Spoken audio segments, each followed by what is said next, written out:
A guerra da Ucrânia completa um ano hoje. Os líderes do G7 fizeram uma reunião virtual e reafirmaram o apoio à Ucrânia com o anúncio de mais ajuda militar ao exército de Kiev. Vamos aos detalhes ao vivo com o nosso correspondente, o Murilo Salviano, que está em Londres. Murilo, boa tarde e bem-vindo. Oi, Trali, boa tarde para você, para todos que nos acompanham. Dia importante de ser lembrado, né? Um ano de guerra e muito além daquelas triviais notas de repúdio, os países ricos decidiram abrir um pouco mais a carteira para investir na defesa da Ucrânia. O G7, grupo formado por 7 das maiores economias do mundo, anunciou que neste ano o apoio vai ser de pelo menos 39 bilhões de dólares, o equivalente a mais de 200 bilhões de reais. Em uma cerimônia na Alemanha, o presidente Frank-Walter Steinmeier declarou que admira a coragem dos ucranianos e que eles poderão contar com todo o suporte dos alemães. E o primeiro-ministro do país, Olaf Scholz, disse num vídeo que Vladimir Putin não vai atingir seu objetivo imperialista. Aqui no Reino Unido, o governo convidou todo o país a 1 minuto de silêncio. Às 11 da manhã, pontualmente, o primeiro-ministro se posicionou na porta de Downing Street, ao lado da esposa e de representantes do governo ucraniano. Entre as várias homenagens aqui em Londres, destaco essa, realizada por uma igreja católica ucraniana. Se vocês repararem bem nas imagens, vão perceber os enfeites pendurados. São anjinhos de papel, para ser mais exato, 461 anjos. Eles representam cada uma das crianças que foram mortas durante essa guerra. E agora o mais importante, como os ucranianos marcaram esse dia? É o que vamos ver na reportagem. A guerra continua e a dor de um país inteiro pelos seus milhares de mortos foi vista em cada canto. Em flores no cemitério de Bucha ou no choro de uma mãe. Em Kiev, o presidente que organizou a grande resistência falou na Praça Santa Sofia, próxima à Catedral Ortodoxa, em uma manhã fria e nublada. Vladimir Zelensky também gravou um longo discurso. Repetiu o que disse há um ano. Estamos prontos para tudo. Vamos derrotar todos. Foi assim que começou em 24 de fevereiro de 2022, o dia mais longo de nossas vidas, o dia mais difícil da nossa história recente. Acordamos cedo e eu não dormi desde então. Não fomos derrotados e vamos fazer de tudo para vencer este ano, disse ele. Pelo mundo, aliados iluminaram monumentos históricos com as cores da bandeira ucraniana. A Torre Eiffel, em Paris. Em Bruxelas, os edifícios da União Europeia foram igualmente coloridos de azul e amarelo. As luzes das icônicas velas da Ópera de Sydney se juntaram à demonstração global de solidariedade. Apoio simbólico e também militar.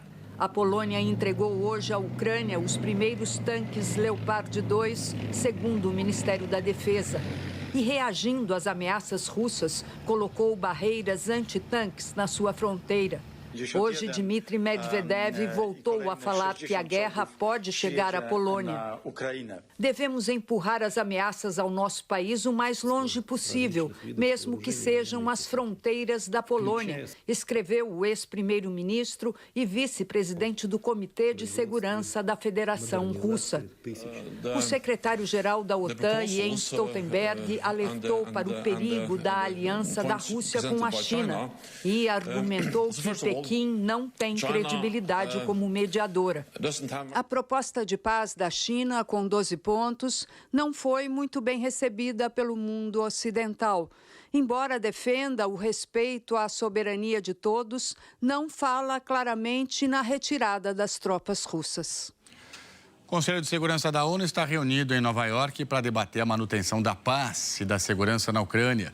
O secretário de Estado americano Antony Blinken disse agora há pouco que o Conselho não deve cair em falsas equivalências e pedir que ambos os lados parem de lutar.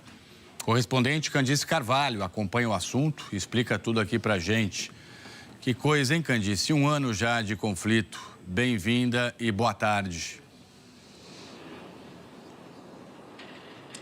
Um ano, uma data triste, né, Trali? Boa tarde a você, boa tarde a todos. Você mencionava o secretário de Estado americano. O fato do Antony Blinken, Trali, ter vindo para Nova York para a reunião do Conselho, isso mostra o peso, né, da reunião de hoje. A gente vê agora, inclusive, imagens ao vivo do Conselho de Segurança. A Ucrânia está sendo representada nessa reunião pelo ministro de Relações Exteriores, o Dmytro Kuleba. O Brasil participa da reunião porque, nesse momento, ocupa uma das vagas rotativas do Conselho. Mas olha, nessa reunião nenhuma medida deve ser aprovada porque entre os integrantes permanentes do Conselho de Segurança estão justamente a Rússia e a China, que é uma grande aliada de Moscou. Esses dois países têm poder de veto em qualquer votação. Bom, hoje os Estados Unidos aprovaram um pacote de 2 bilhões de dólares de ajuda para a Ucrânia. Ontem, aqui na ONU, o plenário da Assembleia aprovou uma resolução que pede a retirada imediata das tropas russas do território da Ucrânia. 141 dos 193 países da ONU aprovaram a resolução para acabar com a guerra. É, de novo, uma resolução que tem um peso simbólico, mas importante para mostrar o isolamento da Rússia diante do cenário internacional. Tralho. Pressão tem que continuar, né, Candice? Até chegar algum cessar-fogo, tratado de paz. Muito obrigado mais uma vez, um excelente trabalho. Hoje, numa rede social, o presidente Lula afirmou ser urgente que países não envolvidos na guerra contra a Ucrânia assumam a responsabilidade de encaminhar uma negociação para restabelecer a paz. Vamos juntos aqui agora no nosso telão ver os avanços, os retrocessos de russos e ucranianos em um ano de batalha. Antes da invasão de 24 de fevereiro do ano passado, a Rússia ou forças apoiadas pela Rússia controlavam a Crimeia e partes de Donetsk e Luhansk, que é essa região perto aqui da fronteira com a Rússia, chamada de Donbass. O avanço das forças russas foi rápido. Semanas depois, eles já estavam perto da capital Kiev e no fim de março controlavam quase um terço do território ucraniano, 24%. Foi o auge aqui da ocupação russa. Mas aí veio a contraofensiva ucraniana, que foi eficiente. E a ameaça à capital foi logo afastada. Nos meses seguintes, os russos foram expulsos também dos arredores de Kharkiv, segunda maior cidade. Recuperaram áreas perto de Mykolaiv. E em novembro, com a retomada da capital da região de Kherson, que tinha sido ilegalmente anexada à Rússia, a situação então era essa aqui. No fim do ano passado e começo deste ano, durante o inverno por lá, a movimentação dos dois lados foi mais tímida. As batalhas se concentraram nessa porção aqui leste da Ucrânia. E hoje, depois de um ano de muita luta, de muitas mortes, muitas perdas, o mapa do conflito é esse. A Rússia perdeu quase 1/5 da área que tinha sob seu controle no começo da guerra. E agora ocupa aproximadamente 16% do território ucraniano.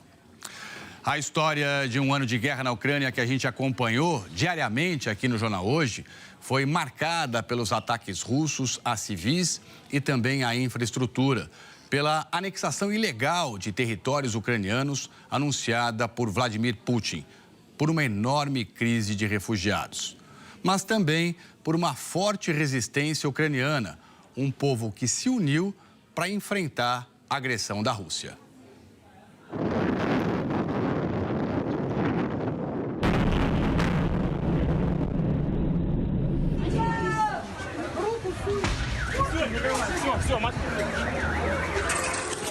Imagens difíceis de esquecer contam a história desses 365 dias de guerra.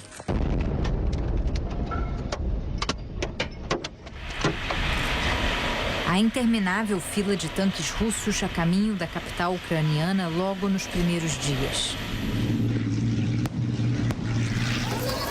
A fuga em massa de mulheres e crianças para países vizinhos que despertou fortes emoções.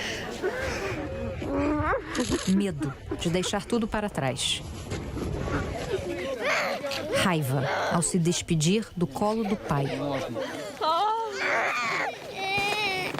Exaustão. Os ataques noturnos à maior usina nuclear da Europa, em Zaporizhia, causaram pânico. A morte de uma família em fuga, comoção. Além de tentar salvar vidas, a Ucrânia também protegeu seus monumentos, sua cultura. Na Rússia, teve o protesto solitário da jornalista ao vivo na TV estatal. As prisões em massa nas ruas. Além da retórica nuclear do governo de Vladimir Putin.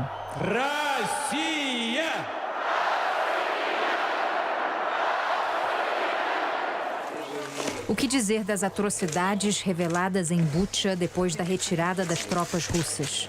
Mais de 300 corpos de moradores foram encontrados nas ruas. O que a cidade de Bucha já fez contra a Rússia, indagou o presidente Volodymyr Zelensky. Em Irpin, a multidão buscou abrigo dos bombardeios sob os destroços de uma ponte. Mariupol, sitiada, também foi alvo incessante de ataques aéreos.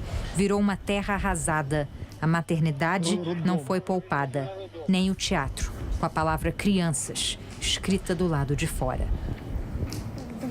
Soldados e civis entrincheirados na usina de Azovstal se transformaram no último foco de resistência na cidade portuária. A capital ucraniana viu um fluxo contínuo de líderes ocidentais prometendo apoio pelo tempo que for preciso. Em um ano de guerra, só o Reino Unido teve 3 primeiros ministros. Mas mesmo com tantas trocas, aqui, na sede do governo, a solidariedade dos britânicos não estremeceu. De tanto encabeçar os apelos para enviar armas aos ucranianos, o Reino Unido se tornou também alvo de ameaças diretas do Kremlin. Zelensky virou um símbolo de coragem e resiliência, convidado ilustre nos parlamentos das principais nações democráticas. Preciso de munição, não de carona, ele disse ao recusar a oferta americana para sair do país. E as armas chegaram. Até tanques modernos estão a caminho.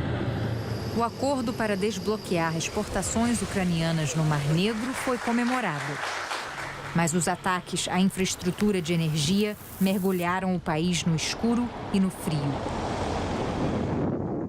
A explosão na Crimeia interrompeu as férias de turistas russos.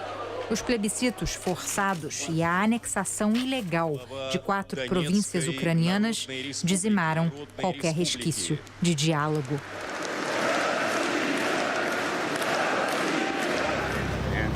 Sem conversas de paz, a guerra continua. E novas imagens vão mostrar o melhor e o pior do ser humano. E quanta gente, né, que ainda não teve coragem, não teve oportunidade de voltar para casa, né? Mais de 8 milhões de ucranianos que deixaram o país durante o conflito, até hoje não retornaram. Durante o primeiro mês dessa guerra, você acompanhou sempre aqui com a gente no JH. Nossos correspondentes foram para a fronteira da Ucrânia e viram de perto a crise humanitária dos refugiados, as pessoas que buscavam abrigo nos países próximos, vizinhos. E agora nossa equipe foi ver como é que está a vida na capital Kiev. Os enviados especiais Rodrigo Carvalho, Ross Salinas e Hernani Lemos mostram um pouco do que é a rotina na capital de um país em guerra. Agora, 5 da tarde, aqui em Kiev, teve mais um corte de energia. Primeiro uma sirene e depois um corte de energia. Esse aqui é um restaurante, tem uma luz de emergência, um caminho de velas aqui. Esse restaurante fica num shopping subterrâneo. E mesmo sem luz, vou tomar cuidado aí. Mesmo sem luz, o restaurante continua funcionando. Eles disseram que não estão podendo preparar tudo do cardápio, mas o restaurante está funcionando à luz de velas. Tem 2 amigas ali. São os ataques russos à rede elétrica desde outubro que deixam Kiev no escuro às vezes. A guerra está sempre rondando. Essa senhora perdeu na guerra amigos da época de escola e diz que convive até hoje com medo de um novo ataque da Rússia. Uma das maiores praças da capital, mortosnaucrania.com. É um site com histórias de vítimas do conflito. Essa é uma cidade ferida, escaldada. As barricadas são para impedir a chegada de tanques. Hoje elas ficam no canto da calçada, a postos. O inimigo pode voltar. No início da guerra, a Rússia tentou tomar a capital da Ucrânia. No segundo dia da invasão da Ucrânia, tropas russas avançam sobre a capital do país, Kiev. Moradores de Kiev publicam a todo momento nas redes sociais vídeos sobre os combates.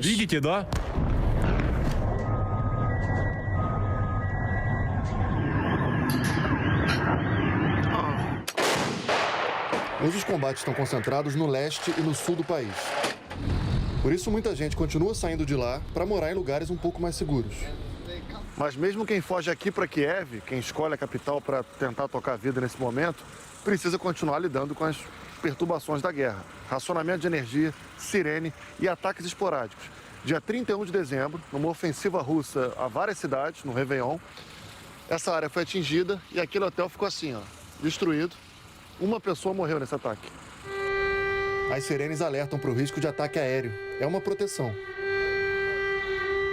Mas claro que mexe com a cabeça, uma realidade dessas por um ano. Fala-se que a Ucrânia vive a síndrome da sirene fantasma. O romancista ucraniano escreveu que é o estranho efeito, exacerbado pelo silêncio noturno, de quando você não pode dizer com certeza se está ouvindo uma sirene ou se é apenas sua imaginação. Quando é um alarme de fato, as pessoas precisam ir para algum bunker, os abrigos subterrâneos. As estações de metrô ficam abertas 24 horas. Os hotéis também têm abrigo temporário, né? Esse hotel que a gente está hospedado aqui durante a cobertura, logo quando a gente chegou, fez o check-in, nosso segurança fez esse caminho aqui para mostrar para a gente onde é que fica o abrigo antiaéreo do hotel. É nessa porta aqui, aqui quarto, né?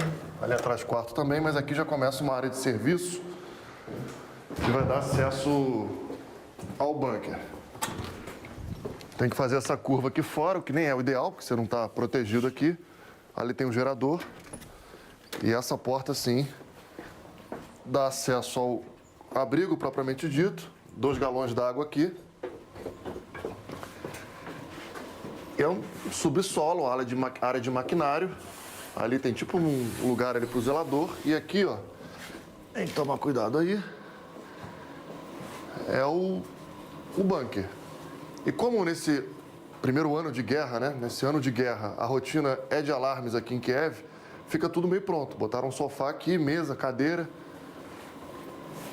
E aqui, ó, desce mais um pouco. E à direita, o hotel separou, porque sabe que precisa disso com frequência, uns colchões, ó. Porque muitas vezes as pessoas têm 3 colchões aqui, mais colchão embaixo, estrutura de cama aqui, porque muitas vezes as pessoas têm que ficar horas esperando o status ali do alerta ficar mais brando. E todo dia tem toque de recolher. Muitos lugares fecham lá para as 9 da noite. É que das 11 até as 5 da manhã, por questões de segurança, ninguém pode estar na rua. É tempo de reconstrução também. Pergunta a esse homem no telhado se ele mora ali. Ele diz que trabalha para uma empresa que está ajudando a reconstruir as casas bombardeadas em Bucha, nos arredores de Kiev, e que essa foi destruída por um tanque. O dono da casa está aqui. Logo a gente conhece o dono da casa.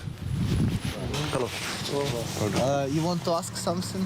Yes, what happened exactly here? Я не знаю. Ми уїжджали, ми вже сюди не заглядали. Ele está dizendo que não sabe exatamente como isso aqui aconteceu, porque ele saiu de casa, quando voltou tinha essas marcas aqui. Це моя доця. No meio da entrevista, a filha do André aparece e alivia um pouco a conversa. Бразилія. Yeah. Aqui, filha, eles são do Brasil. Brasília na зв'язку. Mas num país em guerra, do riso ao choro, às vezes basta um segundo. About this trauma will finish soon. A família segue em frente com um novo integrante. Na despedida, pai e filha mostram um cachorro que, perdido durante um confronto, entrou na casa deles e nunca mais saiu. As histórias de vida, né? E é isso, a guerra está afetando a vida de todos os ucranianos. Quanto mais perto da linha de frente, mais difícil. E neste momento, a ajuda de milhares de voluntários é indispensável.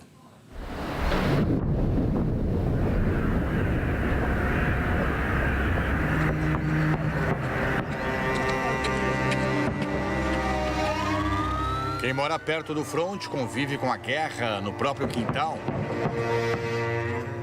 com a destruição, o medo.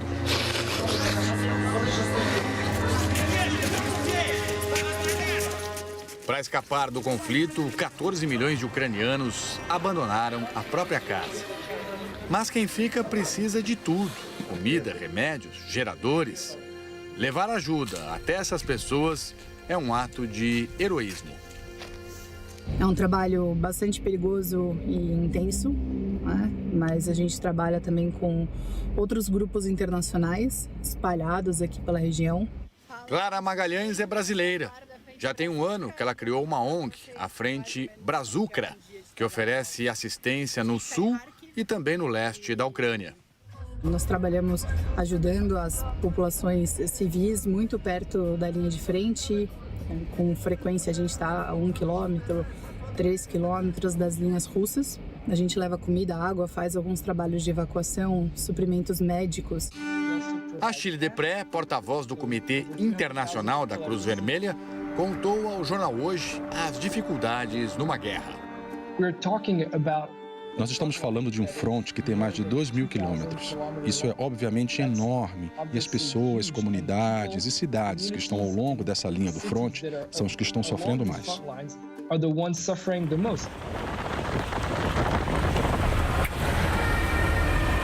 O papel da Cruz Vermelha é chegar até essas pessoas, mas primeiro é preciso organizar um comboio.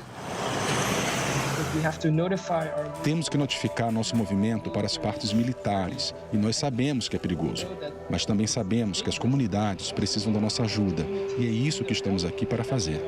Às vezes isso coloca a nossa equipe em risco. Uma médica da Cruz Vermelha ucraniana perdeu a vida em dezembro passado, durante um bombardeio em Kherson. Victoria trabalhava como voluntária. Ela tinha 39 anos e 2 filhos. Muitas vezes, os voluntários são os primeiros a chegar depois dos ataques russos, como neste, também em Kherson, na última quarta-feira. Ou neste outro, nos subúrbios de Zaporizhia, na terça. Às vezes, os voluntários estão lá só para dar um pouco de carinho para quem ficou totalmente sozinho no meio da guerra. A mãe e a irmã da jornalista Julia Palko moram em Dnipro, no leste da Ucrânia. Um é dentro da linha de frente, mais perto o suficiente para Julia ficar preocupada o tempo todo.